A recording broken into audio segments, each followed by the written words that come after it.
our Oplan Digmaang Droga, still ongoing at the National Penitentiary. We would like to report on the significant results in the first week of operation, where more than 1.6 million in cash was confiscated from July 20 to July 26, 2016.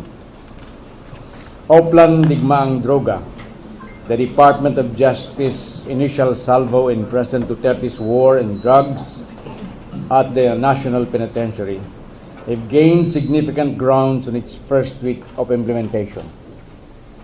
Implemented with full cooperation and support of the Philippine National Police Special Action Force, Oplan Digmaang Droga is the DOJ's taking back control of the beloved prison.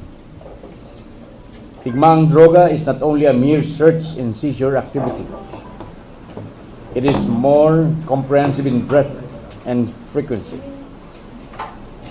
It is taking back the control of our penitentiaries.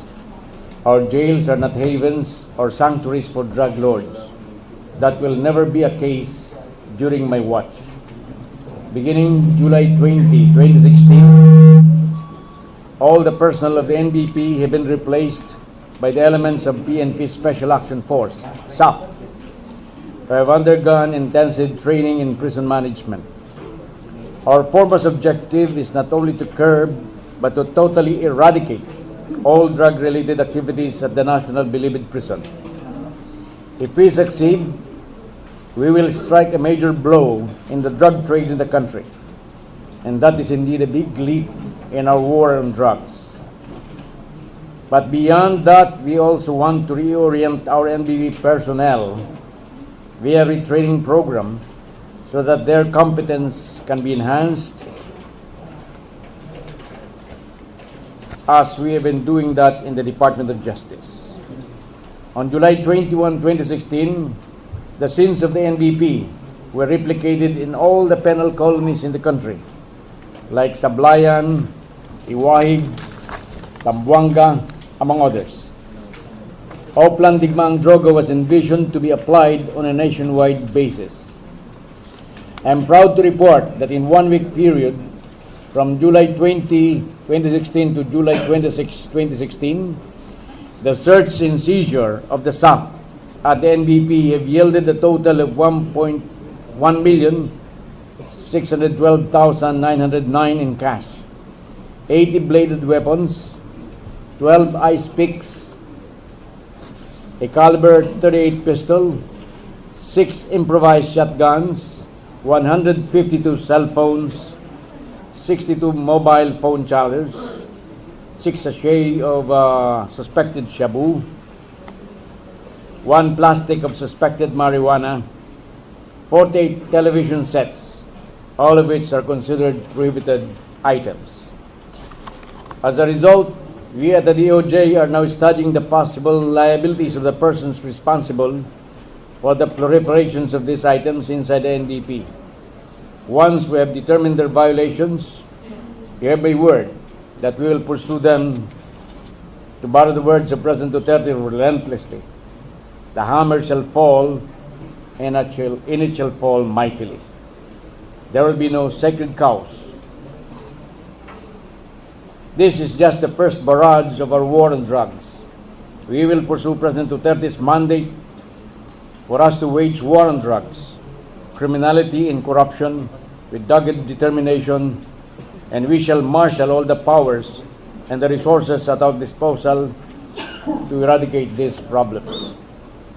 We will give no quarters, no chance for these evils to find a place to grow. It is high time that we take the fight to them. I asked everyone to pray for us, to be part of this fight between good and evil. Let us do it for our families and for the beautiful future of our country. Thank you. The Secretary is now open to entertain questions. Sir, you mentioned in the statement that DOJ is now studying the possible liability of the persons responsible dun sa proliferation of the items. na-identify niyo na po kung sino po kasi nakailang nalugat na rin po before? Yes, actually, during the initial search, they were accompanied by the SOCO, so that these items and the persons in possession would be properly identified. So may mga na-identify po mga... I think so, but the SOCO's report are not yet at hand. But I'm sure that they're still conducting forensic examinations on all the cell phones that they have confiscated. More than 162 of them. Sir, I suppose, Sir, I suppose a forensic examination of the cell phones is in line with your thrust to zero in on those responsible for the manufacture of drugs inside the NBP. Is there an update on that, sir, regarding the actual manufacture of drugs, especially shotgun, inside the NBP? Actually, the latest is that they were looking for some tunnels yesterday, but still there's yet no positive results on that. So with respect to the manufacturer, we'll just go back on our former report that they were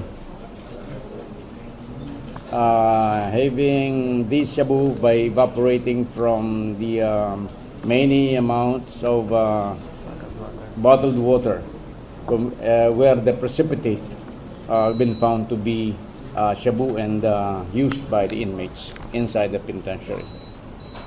Regarding the source of their supply of the raw materials, sir, the tracing is still ongoing, or do you have any update on that already? The supply of the raw materials. Well, the supply of the raw materials, I believe,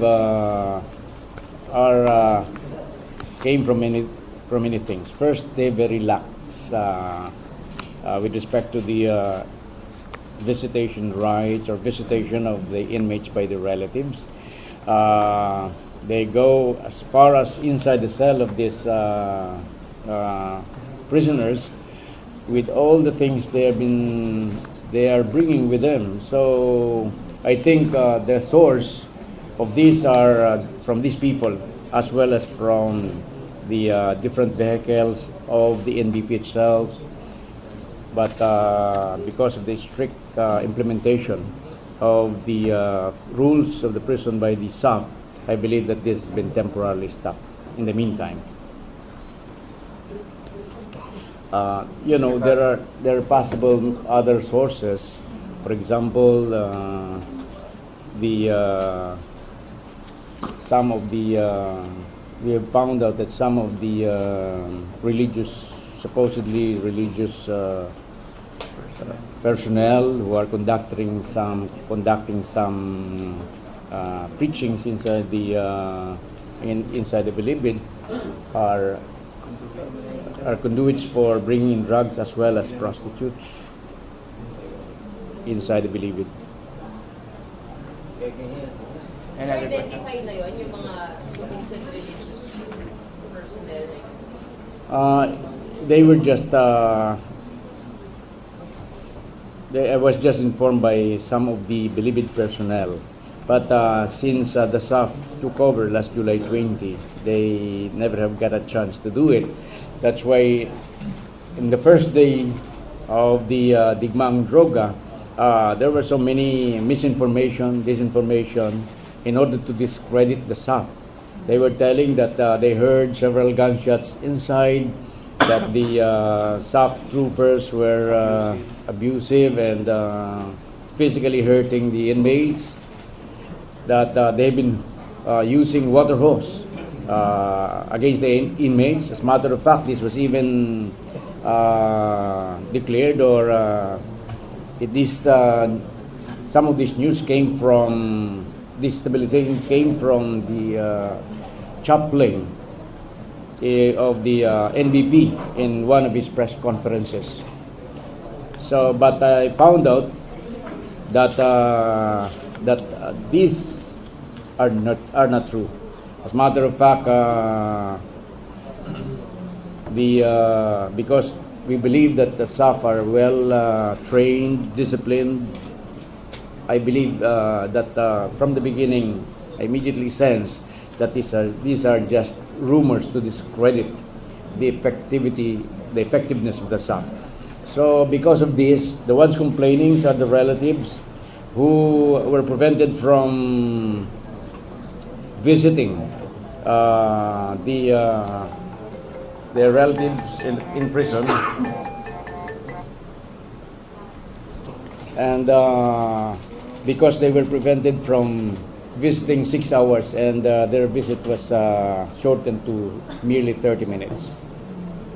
These relatives who could go inside the prison with a very lax inspection from the previous administration of the Bucor are the ones complaining, because I believe that many of them were prevented from plying their illegal trade.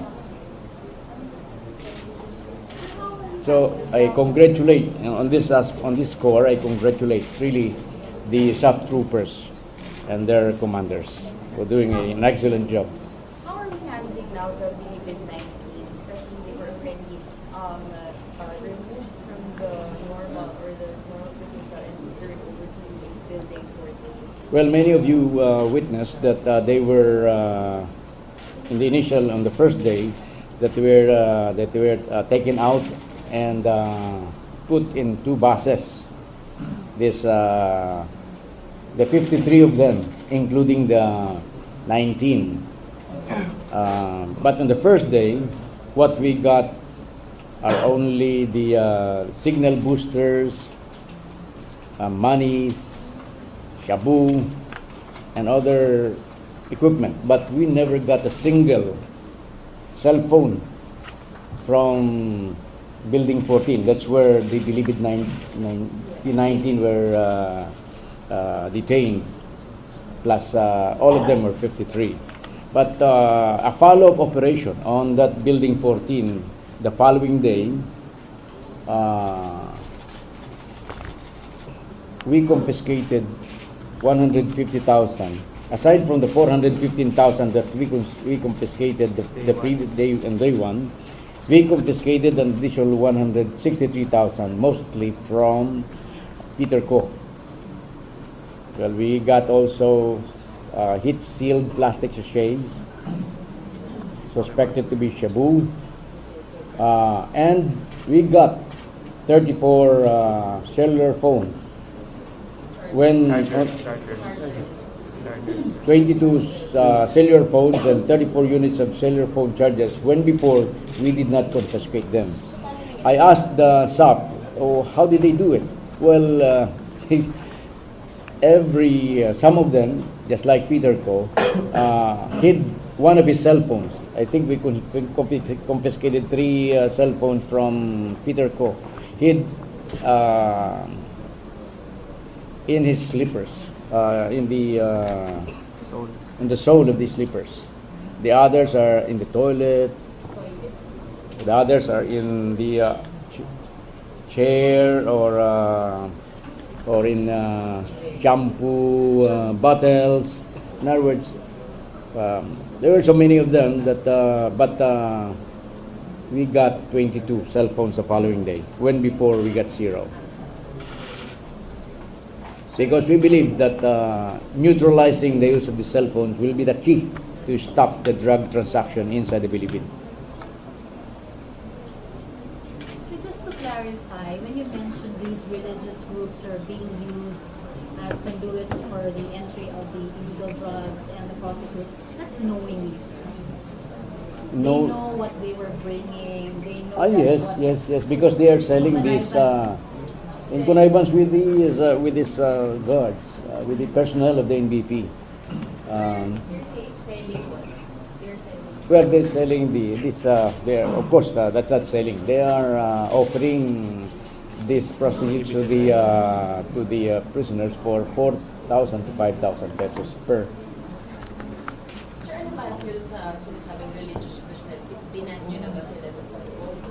Ano gagawin? No, nobody. As of the present, they could not go yet. As a matter of fact, we have a big religious organization wanting to bring in their pastors inside because they wanted to conduct Thanksgiving services, but they were not allowed by the SAC because that would not be conducive to their ongoing search.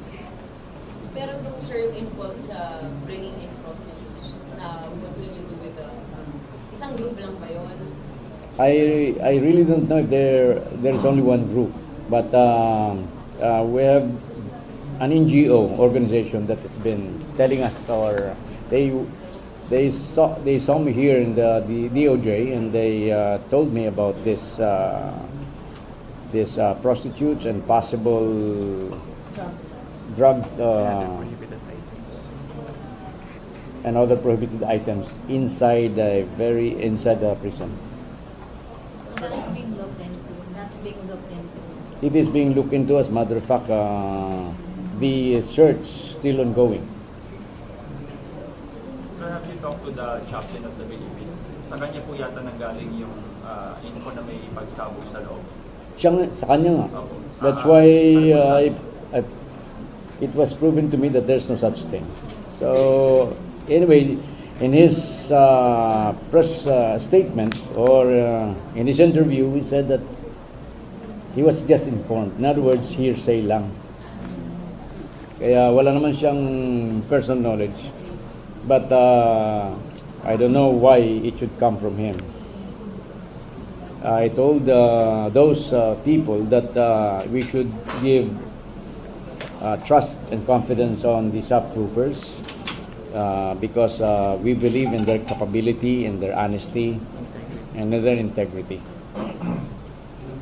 During the first day of the Digmaang Droga, Chief PNP General Bato de la Rosa pointedly told them that you should not accept any bribe, not even a single candy from these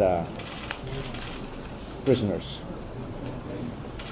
Sir, clarify ko lang sa religious personnel na involved sa drugs and prostitution.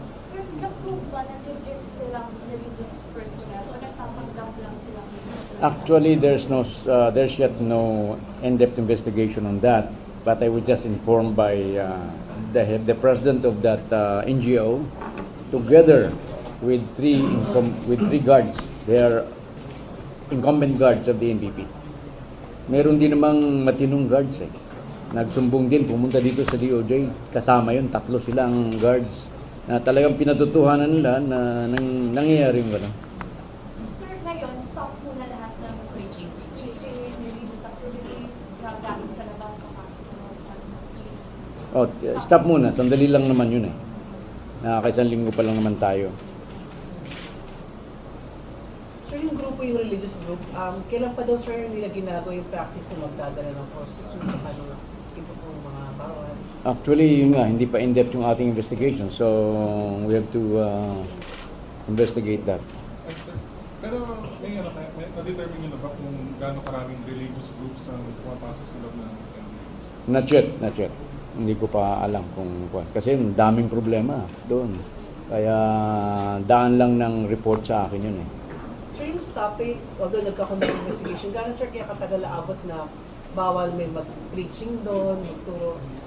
Once the situation stabilizes, katulad nung you believe that there are no more prohibited use of cell phones and other prohibited items, especially illegal drugs, then that would resume. In the meantime, that the NBP personnel undergoing reorientation and retraining, so perhaps we could wait for them. Pero sir, sa initial mga info, may mga pinangalanan yung mga iba yung hawak na, yung mga kausap na sila yung parang mga witness, may mga napangalanan na sila na mga like NBP personnel or guards na Yes. Marami silang pinangalanan, especially kahit yung mga top officials, former top officials. Pinangalanan nila. Kung saan po umabot yung top official? hanggang dun sa talagang mataas. But with respect to General Rainier Cruz, parang hindi naman siya kasama, but wala na rin siyang magawa kasi talagang kasapakat na nung matataas na official yung lahat ng mga personnel sa NBP. They're all parang under the control, parang nagpapatakbo na nga noon yung mga drug lords na eh. Specifically, sir, sa mga drug lords, lahat na sila. Meron Halos yung kuan, yung nandun mga siga dun sa building 14. Alam naman ninyo kung sino yung mga yun. Secretary, yung mga siga dun sa building 14, umaabot ba sa DOJ yung kanilang connection para dun sa protection ng illegal na droga? On the investigations ongoing at umabot talaga. sa DOJ. Umabot ba sa level, Secretary, hanggang Mataas ang mataas. Talagang mataas. mas mataas ba? I don't want to name names kasi siyempre it's unfair to them. But we are going to come out with the results of the ongoing investigation. Sir, just to clarify, may nakarating po hanggang sa DOJ. Yes, karating. So, syempre, sir, may perang involved yun. Nasabi ba kung gaano may allowance? Malaki yung sinasabi nila eh. Kaya lang malaki, millions, pero ayaw ko nga kuhan because we have to presume that they are innocent. Paano, sir? Protection yan, sir. It is in the manner of protection. Parang ganun ang report ng na natatanggap ko. Parang proteksyonan sila at napagpatuloy ang ginagawa nila. Kasi nakita naman ninyo that doon sa kung gano'ng kaluwag ang treatment natin sa mga high-profile inmates. Actually, kung tutuusin, kung titingnan natin yung ginagawa nila, parang silang bida doon, yung mga inmates ang bida eh.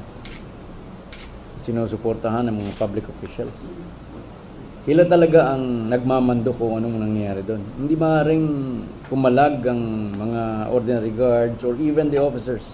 Kasi marami na dyan ang, in my investigation, in my research, marami na dyan sa officers ng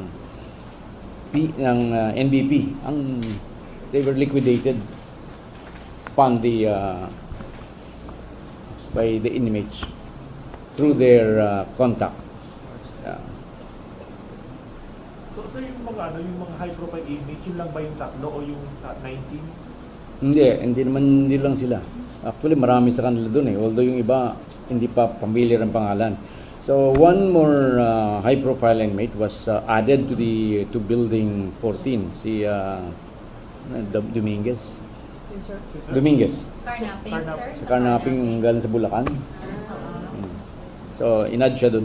Ilan na sila dun sa building? 53. So, kung isa lang inad lang, baka 54 na sila ngayon. Sir, yung millions, yun yung sa DOJ o pati doon sa mga NBP? Alin? Yung sinabi mo kanina ng millions yung binibigay. Pati sa NBP, pati sa DOJ. Monthly or Goes around. paano yun? Yung kasi yung ang clear dyan, yung tungkol dun sa an example, yung tungkol sa pagkain. They are allotted 50 pesos per day para sa kanilang 3 meals. 3 meals. So, 50 pesos lang. But before this administration, ginawa na lang nilang 40 kasi inalis kagad nila yung 10 pesos para paghati-hatian nila. And since we have 24,000 inmates dyan sa NBP, that would easily be 240,000 a day. Yung kagad ang pinaghahatian nila. So, kaya't napakalaki niyan eh. So, ang natitira doon sa mga inmates, parang hindi na pagkain daw ng tao yung kinakain nila sa 40 pesos, 3 meals a day. Kaya, yung lagay na binabagay mo kanina, umabot ba yun hanggang sa level ng secretary ng DOJ? Si Sandra ka po kasi may binabanggit. Mayroon kasing ongoing investigation and as a matter of fact, mayroong kinakonduct na investigation ang House of Representatives, di ba? Through the resolution filed by Speaker Bebot Alvarez. Kaya andun sa investigation na yun, it is in they would like to know why drugs proliferated during the previous administration. Sir, clarification lang sir. Ibig sabihin sir, nasa ibang officials ng DOJ, nasa tayo rin ng mga drug lords and they are receiving drug money. Yun ang complaint nila. Yun ang information that reach us, and these are being investigated. Pero for sense, do you think may basis for that allegation based sa mga nare-receiving info? Reliable ba? Well, as a matter of fact, I'll be creating a fact-finding committee para kung kinakailangan, this would assist the other investigating bodies. I believe that the police, the NBI are already conducting their own investigations dito. Kaya't dun sa mga dumediretso sa DOJ, then we'll be creating a fact-finding committee. Composed of who, sir? Well, some USEC and prosecutors. So just to establish the timeline, when you mentioned a while ago that an NGO and at least 3 guards went to you to get information, when was this, sir? Especially yung tungkol sa religious groups? About 10 days ago. So that's why it's very fresh. Very, very fresh. Very fresh. Secretary, mga ilan po yung bilang ng mga opisyal o sabihin dating opisyal ng DOJ yung binabantayan po nito sa sinasabing may connection sa mga siga sa building coping? At least 2. Andito pa sila, sir? Andito pa, sir? Wala na. Wala na. Dalawa DOJ. At least 2. Formerly with the DOJ. Formerly with the DOJ, yes. NBP, sir. Yung higher. NBP, taas. Sabi ko, except for General Rainier na walang derogatory reports akin. Yung iba, although not all of them, many of them are involved. Based on the information, sir, siya lang yung walang info pa na nakakarating sa inyo na may involvements. Yeah, si General Rainier. So far. You have to verify. So far. Okay. Kasama po ba, Secretary, sa investigasyon yung pagkakataon na isang December, 19 lang na high-profile inmate ang dinala sa NBI, kayong merong mga matataas pang high-profile na sinadyang iniwan sa NBP? Yes, kasama yung sa being investigated. Kasama yun. Kasi hindi malaman kung bakit yung isa na talagang who should have been there in the first place, inaiwan sa NBP at hindi sinama dun sa NBI. Sebastian. Pwede na bang pambuking Secretary na si J.D. Sebastian yung pinatutukulan mo? Oo, nagsabi niya. Tumatang si Yusek.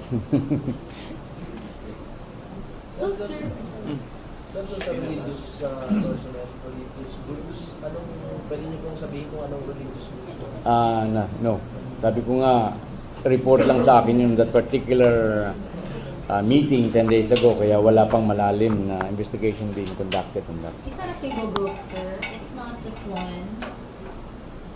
Several, or at least more than one. Ang nireport niya sa akin, may kapilya daw doon na yun ang pinagdadausan ng kanilang mga preaching.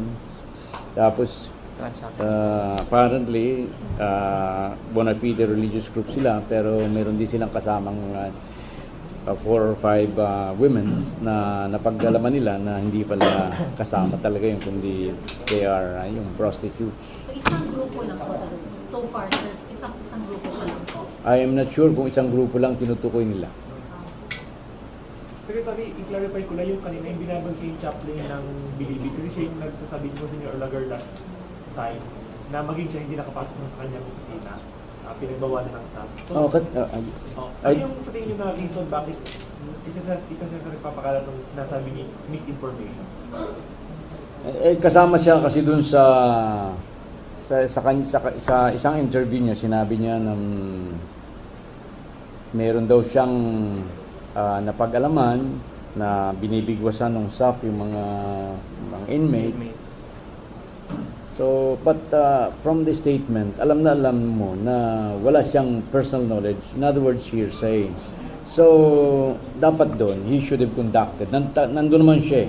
He should have conducted some investigation kung talagang totoo yun. As a matter of fact, hindi ba siya pa ang nag-interview kay JB Sebastian doon sa kanyang television station inside NBB? Did you see it? So that's how the chaplain is close, very close to, apparently from the way they interact with one another dun sa TV interview na yun. Hindi naman siya, sir, yun, yung kasama dun sa mga salary. Ay, hindi naman siguro siya. So what will be the fate of that chaplain, sir? Are you reconsidering perhaps a replacement or paano po ba, sir? Well, I don't know. Not yet. I have not yet thought about it. But I found it na para bang hindi tama na yung mga ganon should come from himself in the first place kasi wala naman siyang investigate pa siya. Hindi man lang siya nag-investigate pa. Kasi doon sa they were prevented, including the big religious group, including perhaps the chaplain, as you said, from going inside because that would interfere with the way the SAF has prepared to conduct its own galugan. Kaya hindi naman masama yung huwag muna kayong pumasok kasi mayroon kaming ginagawa. The fact is, nothing illegal has been done by the SAF troopers to the inmates. So sir, kasama mo ba sa investigation yung chaplain kung anong impossible involvement po niya? Hindi naman. Hindi naman. Pinag-iisip nila. Sir, after all the galugat, ano yung next na plan for the NP? Aalisin ba sila? Di ba dati may plano kayo, binitan sila like, sa Islam? At the rate we are going, baka hindi na tayo tumagal ng...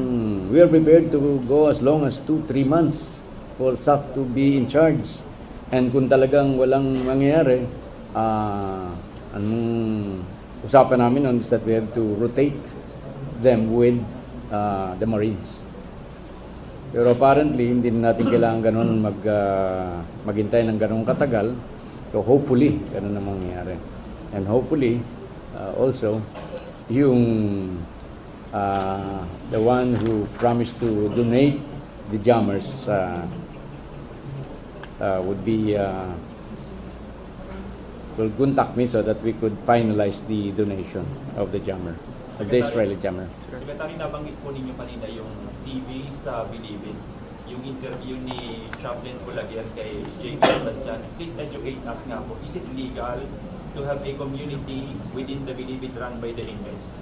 I don't think that's legal. As a matter of fact, we are even prohibited them from, we even confiscated radio or this signal booster. So how in the world could you have a television station inside the prison establishment? Talagang pinababayaan lang. So ngayon po, hindi na siya tumatakbo? Sa ngayon, I'm sure na hindi papayagan yun. Sir, sundutin ko lang yung sa community. So, after, sa may community na rin po talaga inside, di ba may mga nagtitinda doon sa perimeter lang ng Bilibid. Aalisin nyo rin ba yun? Kasi baka possible. We are contemplating removing them para parang meron lang commissary just like the camps, army camps na may commissary sila, hindi yung kanya-kanya because centralized ninyo kasi ang po namin doon ang gagaling, isa yun sa pinanggagaliwan conduit ng illegal drugs yung mga deliveries na wala namang inspection.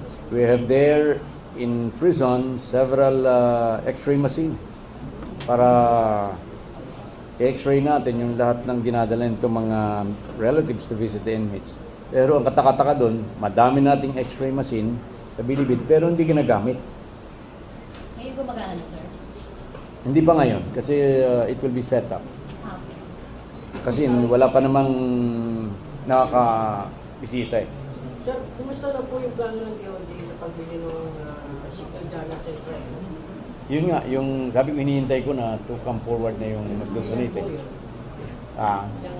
Isa lang, but that's worth 10 million eh. Kaya mahal eh. Sir, wala na po yung plano ilipat yung mga high profile sa ibang lugar or tuloy ba? Well, sa ngayon, wala muna kasi we feel that this is the better alternative. Kasi if we are going to transfer them, ang daing preparing. We have to prepare their quarters, etc., including. But let me tell you that General Balutan, on the assumption that he is going to assume his position come August 1st, is inviting us to visit the Carvalho Island corridor. Tinitingnan niya yun kung that could be a very good place where some hardcore, high-profile will be relocated. So walang legal dun, sir? Walang legal issue or any legal thing that needs to be ironed out if ever you transfer the state penitentiary elsewhere? Wala naman kayo nakita naman. Nakalagay lang naman dun siguro sa mga order ng mga judges that he be detained at the National Penitentiary. If we call the Carvalho Islands a National Penitentiary, then there is no violation of any court order. Extension, annex. Yeah, extension facility like the transfer in NBI.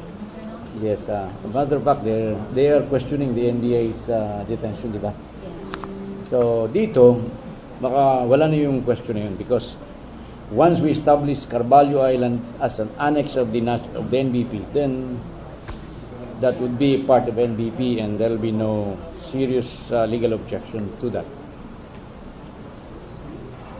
Just to clarify lang, sir, when you said a while ago that there were at least 2 DOJ officials na involved, sir, sa problema sa Bilibid, sir. Parang dalawa, sir. 2 wrong. Una sa budget, parang merong mga ginagawang mga anomalya sa budget. And number 2, tumatanggap din ng payola or some sort of money from the high-profile inmates. Yes. Because you mentioned yung sa meal, tapos meron kang tinatanggap. Yes. Kaya he is now being investigated by many government agencies. How previous, sir? Previous administration? Previous administration. Secretary, posible po kaya na yung malaking perang na involved dito ay nagamit sa election? I don't know. Possible is possible. Hindi, pero Secretary, yung sir, alam na nilang mainit yung Bilibid. Hindi kaya lumipat sa ibang penal colony yung mga drug lord? actually, yun ang gusto kong sabihin sa inyo. We did not only conduct this digmang droga in the NBP. All the penal colony, penal farms, we conducted simultaneous digmang droga or raids or galugan in Palawan, Sablayan, Iwahig. Maglalagay rin ba ng SAC doon? They are not conducted by the SAC, but they've also confiscated many prohibited or contraband items. Marami ding nakuha doon, kahit hindi SAC. So, sir, may narco-politics na mangyayari doon sa SMB. Actually, pag sinabi mong narco, that's what we are afraid of. Talagang control na talaga ng drug lords yung NBP before we took over. But connections with Kasi hindi ginagalang ng mga guards doon. Ang ginagalang doon, yung utos ng mga high-profile inmates. Yun din ang ginagalang nila ng mga officials kahit matataas na sila. They are afraid of what these profile inmates could do. Kasi marami nang niliquidate sa kanila rin eh. Hindi lang naman iisa eh. Sir, kumpiyansa pa kayo na before matapos ang Duterte administration, masosod yung problema dito sa NBP? Palagi ko hindi na kinakailangan hintayin natin yun eh. In 1 year we didn't do anything, we consider ourselves a failure. So mahaba na yung 1 taon siguro. So 1 year lang target. Talagay ko. Kasi pag hindi namin nasolve ng 1 year, then we are a failure. So ngayon ho ba can we say na ang nasusunod na sa NBP ay yung officials, not the inmates, the high-profile inmates? Definitely, the SAP. By saying officials, they are the SAP. And we have only one OIC, si General Rolly Asuncion. So, mayroong mga katulong siya doon, but yung mga minors. So, actually, nakita ko ngayon yung, I don't know, we were able to see some of the videos. Para lang maamunto pa sila eh. Sinusunod talaga nilang SAP. Wala tayong video. We will email to them. We could give you some Pictures and emails. ng video. So, Any other questions? Okay. thank you very much. We have any parting words? No. Like, Well, please review the summary of confiscated items that we attached to the press statement. And pasensya na muna kayo when I could not answer individually your phones. Kasi talagang sobrang I am overwhelmed by... May napirma na si President Duterte na mga USEC for you? Because, ang pagkakalam namin, sir, up to August 31 na lang yung mga... July 31? July 1. Wala pa. Wala pa rin. Ako lang ang atang napirman sa DOJ. Isa pa, paano po yung natin doon sa sinasabi niyo 10,000 plus cases? That's why yun ang kwan lang dito sa mga prospective USECs ko, no? They've been working, helping the DOJ even 1 month before President Duterte was proclaimed. After the proclamation, they are with me, and until now, they are with me, helping the department. Without them, hindi ko kakayahin. That's why I could not even answer your phones. Kaya I would really like to thank my prospective USECs, ASECs for being with me, helping me in this,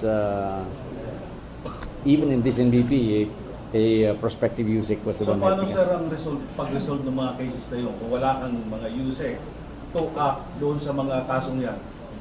We expect na madadagdagan pa yung mga nakabibig kasong yan? Yes, definitely. Kasi sa amin, ang unang report sa amin, I believe that's more than 10,000. Yeah. Pending petition for review, ay ganyan lang. But even for 6 years, at the rate we're going, we could not attain our zero backlog goal. But we have a 500 vacant position for prosecutors, and nobody is applying or there is no one being appointed. Nagkukwento nga ako sa katagalan ng appointment from the Malacanang ng prosecutor.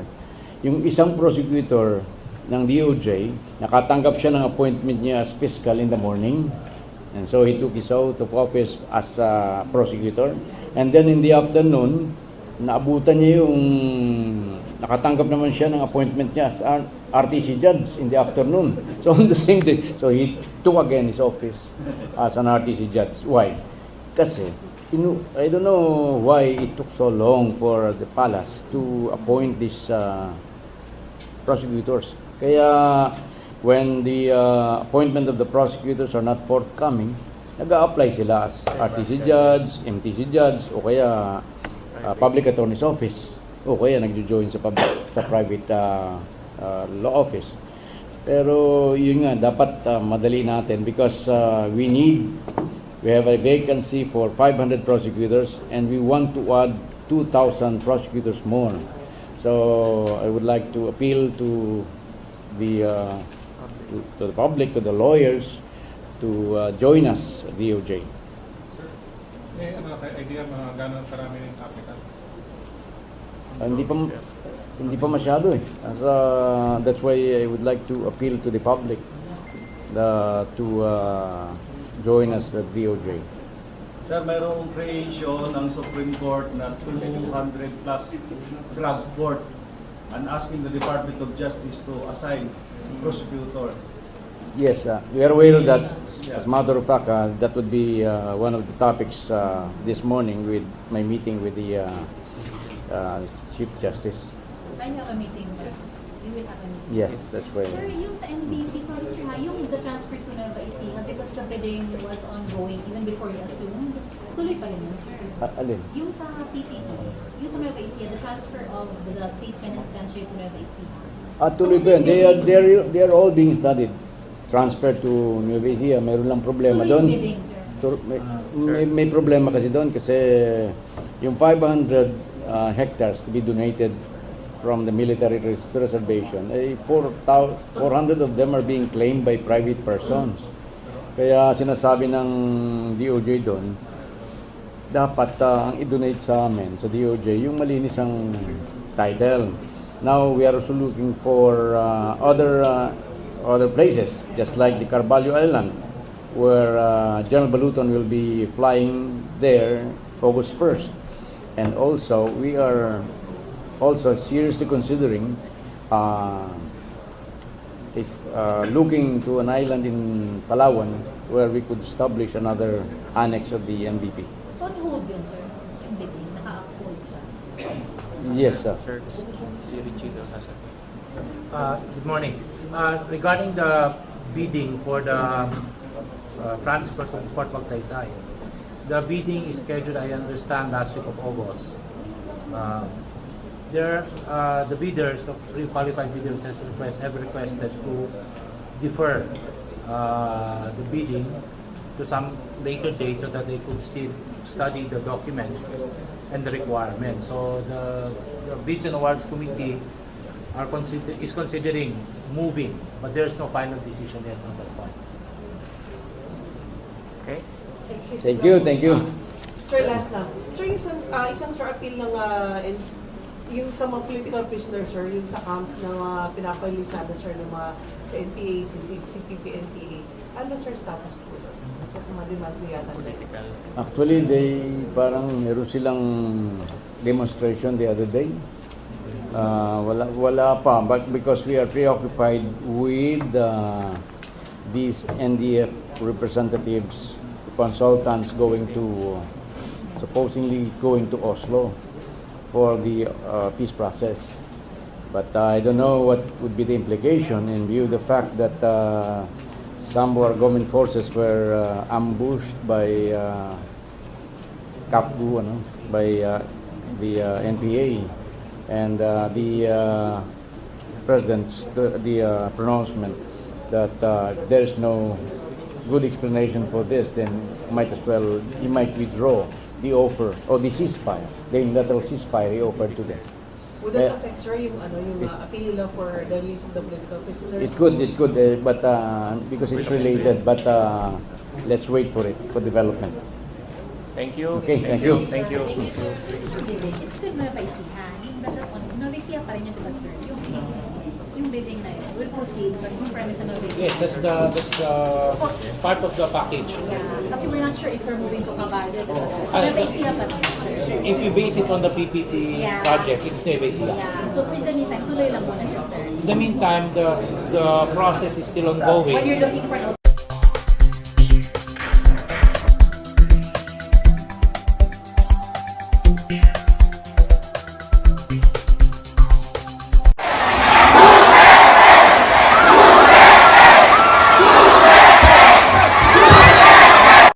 48 television sets, all of which are considered prohibited items. As a result, we at the DOJ are now studying the possible liabilities of the persons responsible for the proliferations of these items inside the NDP. Once we have determined their violations, we have a word that we will pursue them, to borrow the words of President Duterte, relentlessly. The hammer shall fall, and it shall fall mightily. There will be no sacred cows. This is just the first barrage of our war on drugs. We will pursue President Duterte's mandate for us to wage war on drugs, criminality and corruption with dogged determination, and we shall marshal all the powers and the resources at our disposal to eradicate these problems. We will give no quarters, no chance for these evils to find a place to grow. It is high time that we take the fight to them. I asked everyone to pray for us, to be part of this fight between good and evil. Let us do it for our families and for the beautiful future of our country. Thank you. The Secretary is now open to entertain questions.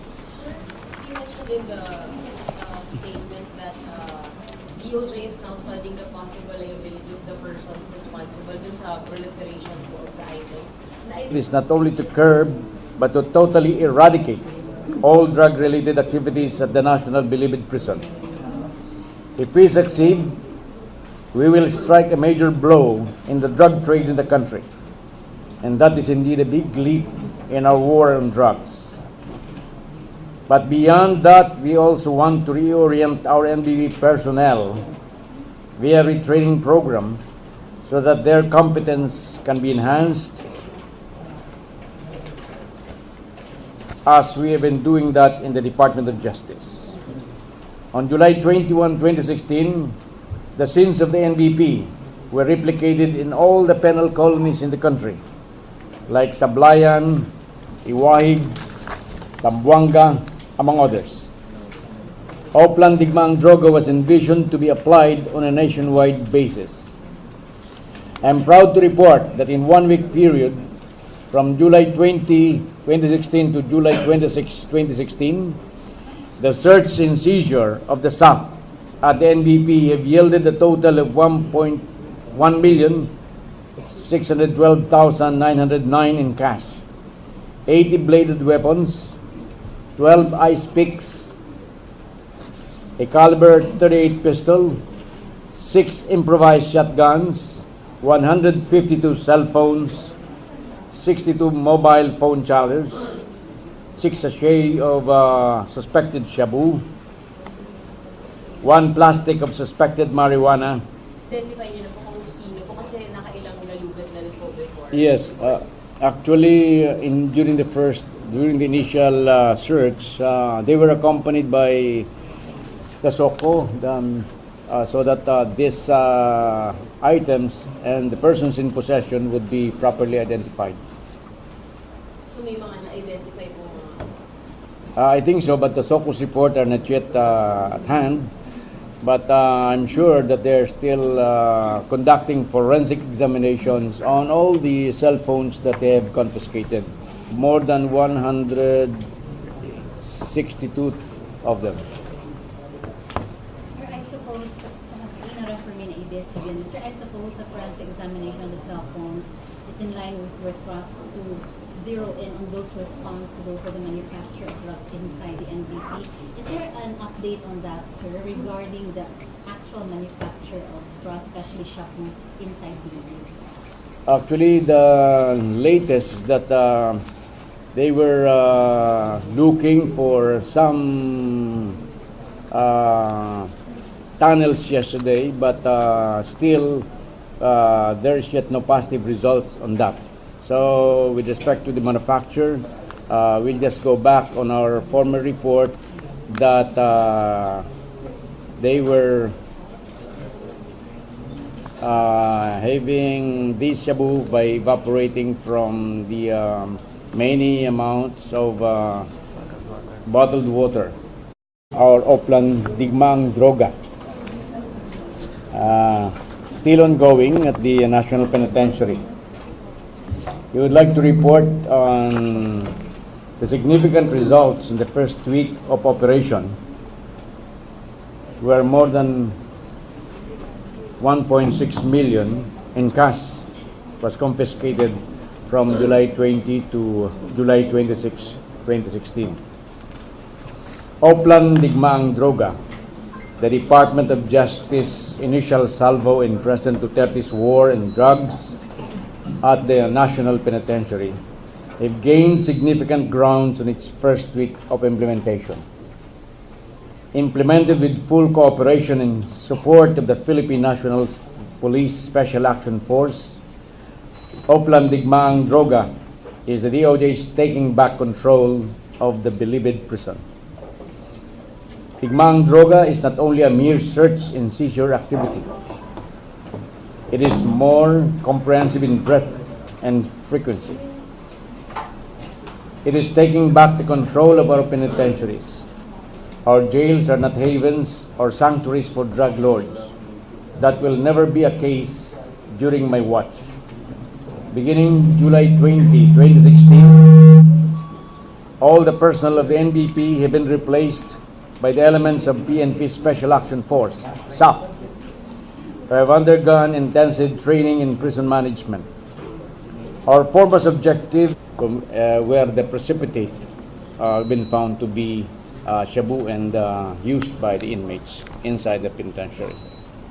So regarding the source of their supply of the raw materials, sir, the tracing is still ongoing, or do you have any update on that already? The supply of the raw materials. Well, the supply of the raw materials, I believe,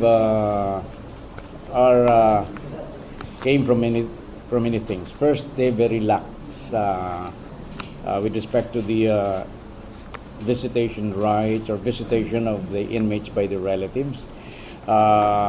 They go as far as inside the cell of these prisoners with all the things they are bringing with them. So I think the source of these are from these people, as well as from the different vehicles of the NBP itself. But because of the strict implementation of the rules of the prison by the SAP, I believe that this has been temporarily stopped in the meantime. There are possible other sources. For example, we have found out that some of the supposedly religious personnel who are conducting some preachings inside the